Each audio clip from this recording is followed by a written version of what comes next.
आज की दुनिया में जैविक खेती की मांग तेजी से बढ़ रही है। रासायनिक उर्वरकों और कीटनाशकों के अति प्रयोग से मिट्टी की उर्वरता कम हो रही है और स्वास्थ्य पर भी प्रतिकूल प्रभाव पड़ रहा है। ऐसे में जैविक खेती एक उत्तम समाधान है। ये पर्यावरण के अनुकूल होती है और किसानों को भी अधिक लाभ देती है। इस लेख में हम जैविक खेती के सभी पहलुओं को विस्तार से समझेंगे। जैविक खेती क्या है? जैविक खेती एक ऐसी कृषि प्रणाली है जिसमें रासायनिक उर्वरकों और कीटनाशकों के बिना खेती की जाती है।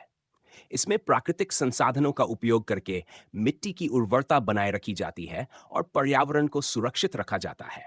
यह खेती जैविक पदार्थों और प्राकृतिक प्रक्रियाओं पर आधारित होती है।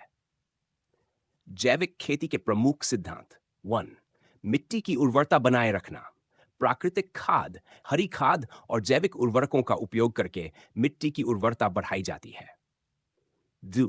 रासायनिक उर्वरकों का परहेज। जैविक खेती में रासायनिक उर्वरकों और कीटनाशकों के स्थान पर जैविक खाद और जैविक कीटनाशकों का प्रयोग किया जाता है। फसल चक्र अपनाना। एक ही प्रकार की फसल को बार बार उगाने के बजाय विभिन्न फसलों को बदल बदल कर उगाना ताकि मिट्टी में पोषक तत्व संतुलित बने रहें। प्राकृतिक संसाधनों का संरक्षण। जल, जैव विविधता और पर्यावरण को बचाए रखना जैविक खेती का मुख्य उद्देश्य है। 5. समेकित कृषि प्रणाली। जैविक खेती में फसल उत्पादन, पशुपालन, मधुमक्खी पालन और मछली पालन को जोड़कर अधिक लाभ प्राप्त किया जाता है। जैविक खेती के लाभ: मिट्टी की उर्वरता बढ़ती है। जैविक खेती में प्राकृतिक उर्वरकों के प्रयोग से मिट्टी की सेहत बनी रहती है। स्वास्थ्य के लिए लाभकारी: रसायन मुक्त भोजन स्वस्थ शरीर और रोग प्रतिरोधक क्षमता को बढ़ाता है। पर्यावरण अनुकूल: जैविक खेती से जल, वायु और मिट्टी प्रदूषण नहीं होता। कम लागत, अधिक मुनाफा: प्राकृतिक संसाधनों का उपयोग करने से लागत कम आती है और जैविक उत्पादों की कीमत अधिक होती है। 5. बढ़ती मांग: जैविक उत्पादों की मांग वैश्विक स्तर पर तेजी से बढ़ रही है, जिससे किसानों को अच्छा बाजार मिलता है। जैविक खादों के प्रकार: 1. गोबर खाद। यह पशुओं के गोबर से बनाई जाती है और मिट्टी को उपजाऊ बनाती है। वर्मी कंपोस्ट, केंचुओं की सहायता से तैयार किया जाने वाला जैविक खाद। 3. हरी खाद। खेत में हरी खाद वाली फसलें उगाकर बाद में उन्हें मिट्टी में मिला दिया जाता है। सौर नाड़ीप खाद, यह एक पारंपरिक जैविक खाद है जिसे विशेष रूप से तैयार किया जाता है।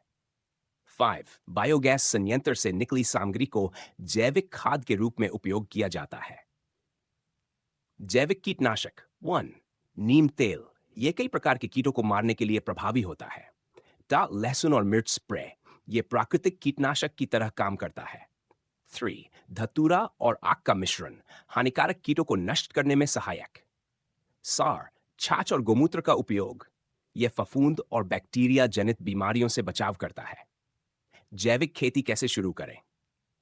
उचित भूमि का चयन करें। जैविक खेती के लिए उपजाऊ मिट्टी और पानी की उपलब्धता आवश्यक होती है। मिट्टी परीक्षण कराएं। मिट्टी में उपलब्ध पोषक तत्वों की जांच कराएं। 3. जैविक बीजों का चयन करें। बिना रासायनिक उपचार वाले बीजों का उपयोग करें। खाद और कीटनाशकों की व्यवस्था करें। जैविक खाद और जैविक कीटनाशक खुद तैयार करें या प्रमाणित विक्रेताओं से खरीदें। 5. फसल चक्र अपनाएं। विभिन्न फसलों को बारी बारी से उगाएं ताकि मिट्टी की उर्वरता बनी रहे। सिंचाई और जल संरक्षण: ड्रिप सिंचाई और मल्चिंग तकनीकों का उपयोग करें। समेकित कृषि अपनाएं। पशुपालन, कृषि वानिकी और मत्स्य पालन को मिलाकर जैविक कृषि को और प्रभावी बनाएं। जैविक खेती का प्रमाणन: यदि आप जैविक उत्पादों को बाजार में बेहद पर बेचना चाहते हैं, तो आपको जैविक प्रमाणन प्राप्त करना आवश्यक है। भारत में प्रमुख जैविक प्रमाणन एजेंसियां हैं। 1. एनपीओपी, भारत सरकार द्वारा प्रमाणित एजेंसी। 2. आईसीओएनएस, एक निजी प्रमाणन संस्था। 3. पीजीएस इंडिया, छोटे किसानों के लिए समूह प्रमाणन प्रणाली। एफएसएसएआई, खाद्य उत्पादों के लिए प्रमाणन संस्था। जैविक उत्पादों की मार्केटिंग: स्थानीय बाजार, अपने आसपास के बाजारों में जैविक उत्पादों को बेचें। 2. ऑनलाइन बिक्री: विभिन्न ई कॉमर्स प्लेटफॉर्मों जैसे अमेजन, फ्लिपकार्ट और बिग बास्केट पर जैविक उत्पाद बेचें। 3. कृषि मेले और प्रदर्शनियां: इन मेलों में भाग लेकर ग्राहकों से सीधा संपर्क करें। सौर एफपीओ और सहकारी समितियां: किसान उत्पादक संगठनों एफपीओ स्कीम से जैविक उत्पादों की बिक्री करें। 5. निर्यात संभावनाएं। जैविक उत्पादों की अंतर्राष्ट्रीय मांग को देखते हुए निर्यात पर भी ध्यान दें। निष्कर्ष निष्कर्ष जैविक खेती आज के समय में न केवल एक आवश्यकता बन गई है, बल्कि यह किसानों के लिए लाभदायक भी है। यह खेती की एक सतत पद्धति है जो हमारे स्वास्थ्य, पर्यावरण और मिट्टी की उर्वरता को बनाए रखने में सहायक होती है। यदि इसे सही तरीके से अपनाया जाए तो यह किसानों के लिए एक स्थायी और लाभदायक विकल्प साबित हो सकती है। सरकार भी जैविक खेती को बढ़ावा देने के लिए विभिन्न योजनाएं चला रही है, जिनका लाभ उठाकर किसान अपनी आय बढ़ा सकते हैं।